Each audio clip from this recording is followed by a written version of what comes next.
Welcome to the BetterWallet podcast, a podcast where we talk to everyday people who have changed their lives through managing their money. We talk about their money journeys, the good, the bad, and the ugly. Welcome to the next episode of the BetterWallet podcast. As you guys know, the BetterWallet podcast is all about demystifying the topic of money and sharing powerful money stories from people who truly beat the odds.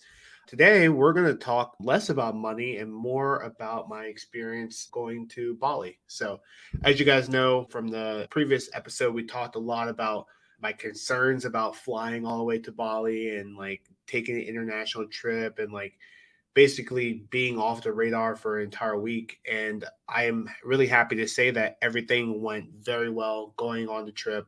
The trip was great. It was an amazing experience. And for anyone who did not listen to the previous episode, be sure to listen in on that. But basically, I went over to Bali to celebrate 3 years of being 100% debt free. And let's just say we had a really, really good time. So it was my first time traveling abroad, going anywhere in Europe or Asia. But there's some things that I learned during the time that I was over there that I wanted to pass on to you guys, just to make sure you guys are prepared for the time that you travel abroad. So as you guys could probably tell, my voice is a little hoarse, and that's because I came down with a cold when I was on my way back to the United States, back to Atlanta. And that's actually one of the tips that I wanted to, kind of start off with, is making sure you wear a mask when you're on a flight. So we're going to go through 10 different ways that you can prepare for an international trip, things that I wish I thought more about before I went on the trip. But let's talk about the things that went really well first, and then we'll talk about those 10 things that you want to keep in mind before you take an international trip, things that you probably couldn't find on Google. So things that went really well. So the event or the group that I went with is called Lux Week, where basically they curate a bunch of different events that you could do throughout Bali, from different day clubs to different places that you can go and get lunch or dinner, to ATVing. Let's see, if you wanted to go and do parasailing, all that stuff is coordinated for you. And you're basically with a group of 100 strangers from all across the globe. The cool thing about it was that, I got to meet a lot of people from Australia, New Zealand, met a lot of people from the UK.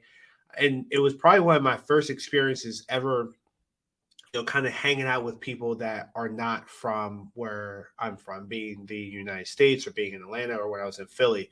So you got to meet a lot of different people, get their perspective on life, their professional careers, their perspective on money, all the things I was able to learn during the time of that, last week, where I got to chat with them, almost every single day. So it was a great experience, and met a lot of people that I can see would be, lifetime friends and lifetime business partners. So that is the good that came out of it. I would also say that Bali is a very interesting island, if you will, and Indonesia is a very interesting country. A couple key takeaways from the time of me being there: the Balinese people are very grateful for every single day. You compare that to the United States, where I feel that every day people find a reason to not be happy. But in the Balinese culture, one thing that they do, which I strongly appreciated, was that they have these things called offering trays. They have a formal name for it, but they have these offering trays that they put out every single day for their business, for their home, to basically thank and give gratitude to the gods, to, basically say thank you for another day. I love that. I love starting off your day with gratitude. That's one exercise that I want to bring back into my life. I did that when I was at Vanguard, where I would list down 3 new things every single day that I was very appreciative of, to show gratitude to, whoever, for everything that I had. Let it be, me being happy about the business, or helping a new client, or, maybe I got a good workout in, whatever it might be. Listing those 3 things down before I start the day. And the Balinese culture, that's what they do for the gods. So I thought that was really cool. Other interesting things about just Indonesia: they have very interesting artwork. They are known for the craftsmanship of some of the artwork that they've been able to put out, the different statues. some of the best artwork that I've ever seen in my life was over the last week of being in Bali. Let it be, the different statues or just paintings, or the fact that like I bought what they call is a rice farmer hat, where if you know like the cone hats that are normally associated with like Indonesia and Indonesian farmers, if you're familiar with that, I end up getting one of those, and it has artwork all over it. But the statues and the craftsmanship of the Indonesian people was very interesting. And I wish I could have brought back more art, but there's only so much I was able to bring on the flight. So the trip was great, learned a lot, had a great time with my friends, didn't get too much sleep, hence the reason why my immune system is probably crap right now, and the reason why I sound like this, the reason why I'm coughing.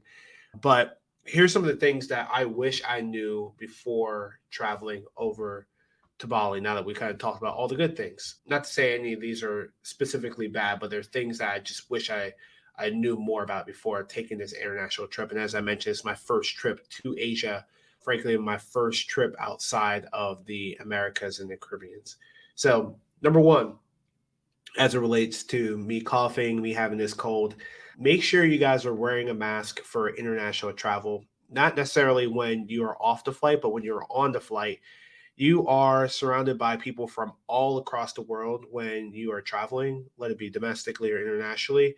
But when you are traveling internationally, you could be subject to a bunch of different viruses and bacteria from all different types of countries, all different types of cities, small towns, whatever, while you're on that flight. And given that you're going to be on that flight for sometimes longer than 8, 10, in my situation, longer than 25 hours, you're subject to their bacteria, to whatever conditions they might have. So it might make sense to wear a mask. Now, when you're off of the flight, I think it's okay not to wear a mask. But when you're on it, just keep in mind that that air is circulating through that airplane while you guys are in the air. So it might make sense for you to wear a mask when you're not eating, of course.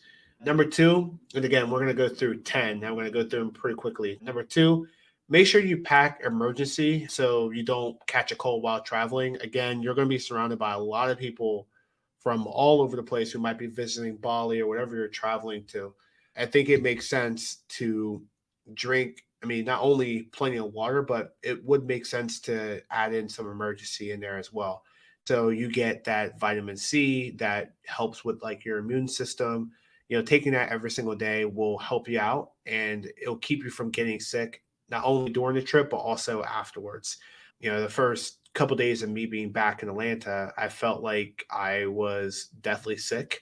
And that didn't help the fact that, I came into a good amount of work that had to get done. So now I'm a little behind. So make sure you add in emergency to your regimen, pack it with you before you go over to whatever country you go to, or if you can pick that up at the local pharmacy while you're at whatever country you're in. I think that's a good best practice. Number three, make sure the plane has Wi-Fi. Make sure the plane has Wi-Fi. And you might be like, yeah, Mark, all planes have Wi-Fi. That's what I thought. So when I got on the flight to go to South Korea, so that was my first layover before I got to Bali, I thought I was going to have Wi-Fi, and that couldn't have been further from the truth. So I remember talking to the flight attendant, and she was like, "Yeah, we don't have Wi-Fi at all."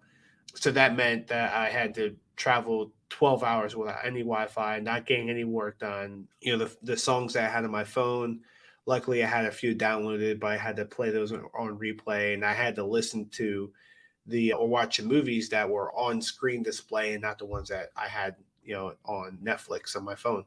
Right. So make sure you confirm before you even book, make sure you confirm that the flight actually has Wi-Fi.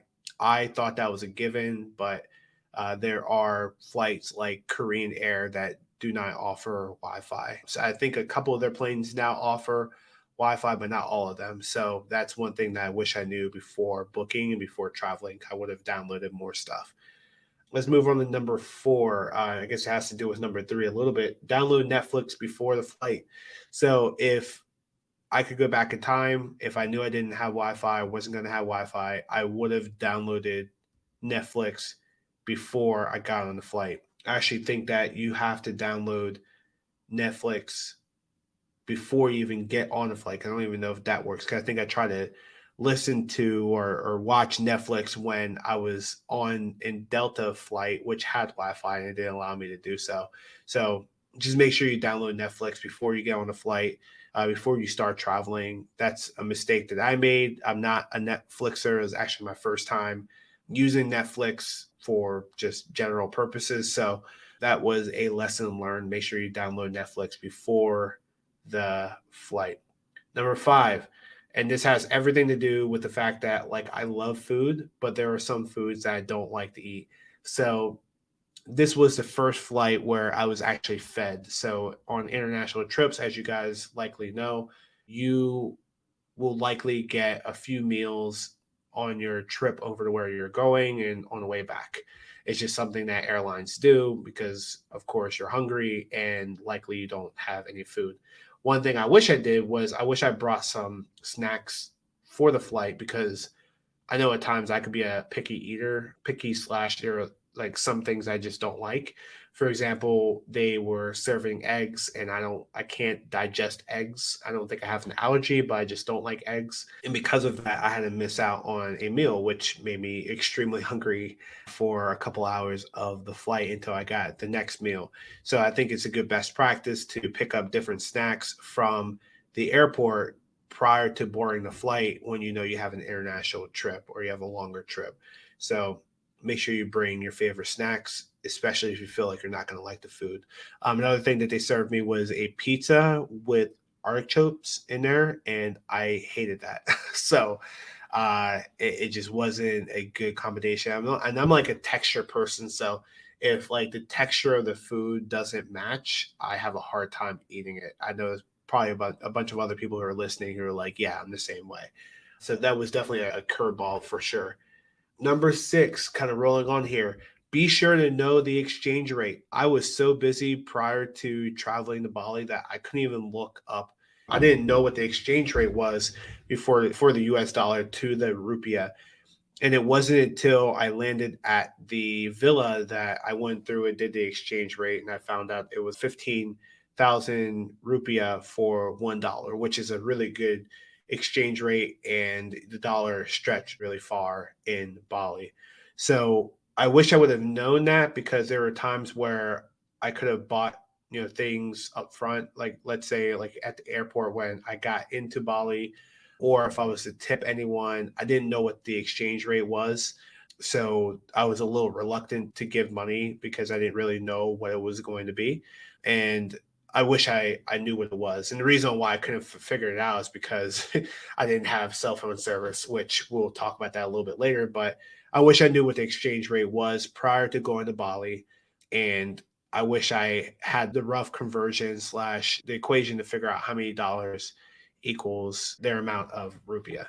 So again, found out that was 15,000. So basically you take whatever the cost of, whatever the cost of what they're offering is divided by 15,000. So if it was 14 or 45,000 rupiah, you divide that by 15,000 and that would be $3. So that's like kind of like the rough math. But it took me some time to figure that out. And again, like I didn't have internet service. So I was a little reluctant to pay for things before I got to the villa where I had Wi Fi. So longer story, but basically just understand what the exchange rate is before you go to that country, especially if it's one where it's not like the euro where we can probably guesstimate that it's going to be around the same amount. Number seven, understand how transportation works before you travel. So I actually had two separate situations this year where I didn't understand the transportation best practices before actually traveling to that country. One was when I went to Turks earlier this year, where I frankly didn't know that they drove on the other side of the road. So that was interesting. And I also didn't know that they didn't have Uber or Lyft. So in other countries that have been, especially the Caribbean countries, they've mostly always had Uber and Lyft that I could order and get to wherever I wanted to get to. But when I was in Turks, they didn't have that. And because of that, I had to go and rent a car. If I knew that prior, I probably would have rented a car prior to getting getting to Turks, and that probably would have been a little bit cheaper than going and renting it while I was there. So that was a lesson learned when I was in Bali, I was a little bit more fortunate because we did have a driver that would take us from one place to another, which was great. But one thing that they did not have is something like Uber or Lyft. They did have one that was called Grab, which is their equivalent, but it wasn't as efficient. And frankly, they a lot of times they didn't pick you up in like a car; they would pick you up in like a moped and take you to wherever you need to get to. And I'm all for that type of transportation, but I don't want to be on the back of anyone's moped just from like a safety standpoint. So I wish I understood that prior to going over to Bali. So if you're traveling internationally, make sure you understand how to go about getting from one place to another, understand how their transportation works, understand if they have Lyft or Uber, because if not, then you want to make alternative plans. And I think, getting a driver is worth its weight in gold if you're in a country where a driver might be cheaper. Bali was one of those where a driver is extremely cheap and they will wait for you. Like if you go to an event, they will wait for you until after you're done with the event. Of course, you want to pay them more, you want to tip them more, but that just makes your trip a little bit more convenient for you. Let's move on to number 8. Make sure you alert your credit card and bank about your travel. Luckily, my credit card and bank, they didn't give me any issues, even though I didn't alert them about me traveling to Bali. But I had some of the guys that stayed in the villa, they had some issues because they didn't alert their credit card and bank companies. And when they were trying to take money out of the ATM, they got alerts from their bank saying, hey, like, someone's trying to take money out of your account while in Bali. So just make sure you're alerting your companies, make sure they know, make sure they're updating everything on their side. That way you aren't in a situation where you need to take money out or you need to pay for something and you get flagged and let's say you get flagged and you can't get text alerts or whatever to confirm the actual purchase, which that specifically happened to one of my friends. So I had to lend him money. Everything was good. But if he was by himself, I think it would have been a worse situation. Let's move on to number 9. Confirm that your cell phone service will work in that country. Call to get best practices. So this was a big issue for me. As I mentioned, I had to operate off of Wi-Fi for the majority of the time of me being there, even though, as you guys know, I did a lot of research trying to figure out which plans make the most sense. So when I pulsed the community on what plans I should get, the top 2 responses from the community was get Google Fi or get a SIM card at wherever you're going. So get a SIM card in Bali that's specific to their networks. So I went with Google Fi, just assuming that was going to work and all the great reviews. And the challenge with Google Fi, and I found out later that it had something to do with like the configuration on my phone. I did not get LTE service, and because of that, there was only a limited amount of things I could do. Luckily, I did have WhatsApp. I couldn't like Google anything. I couldn't receive phone calls or what have you. So that presented a challenge. What I wish I would have done is called Google Fi prior, told them I was going to Bali, got different best practices on how to make sure my phone was set up properly. So when I got to Bali, I was going to be good. But I didn't do that. And luckily, everything was great. I was traveling with other friends. And because they had service, it worked out. But if I was traveling alone, that would have been more of an issue. So Google Fi, I'm pretty sure will work now that my phone is properly configured next time I go to Bali, which hopefully is soon. You can also, as I mentioned, get a SIM card in whatever location that you're at, let it be, Tokyo or the UK or what have you. That probably would be the best bet where you are almost guaranteed to know that it's going to work. And the other one, the third one I actually learned from someone who is from San Francisco, is this app called Airalo, AIRALO, which is an eSIM. So instead of having like a physical SIM card, it's an eSIM where you download, you put in, how many gigabytes you think you'll need for the duration of time that you're going to be there.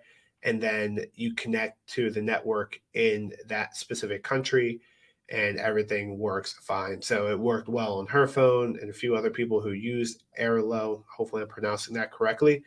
Unfortunately, it did not work for me. I think it has something to do with the fact I was using Google Fi and trying to use Airlo at the same time. In fact, by the time that she told me about this, I was so fed up with like my cell phone service that I was just like, screw it. Like I'm just going to work off of the Wi-Fi until I get back home. And then the last one, and this is one that I kind of went back and forth on if I wanted to add it in, but I believe getting a chef is worth their weight in gold, right? So, like when we're in Bali, the challenge with Bali is that a lot of things are pretty spread out. Like you have to walk really far or you have to drive really far in order to get to certain things if you're not in the like central downtown area.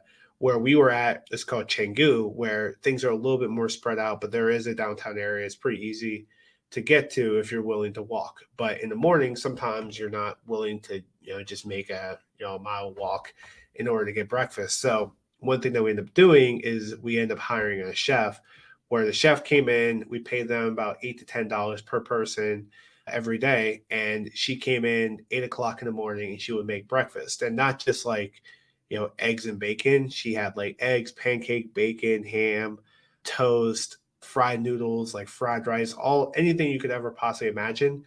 Like she and fruit, like they had all types of stuff. I couldn't eat the fruit because I didn't want to get what they call Bali belly. But my friends ate it and they were totally fine. But they had that and juice, and she had everything prepared, and it was great.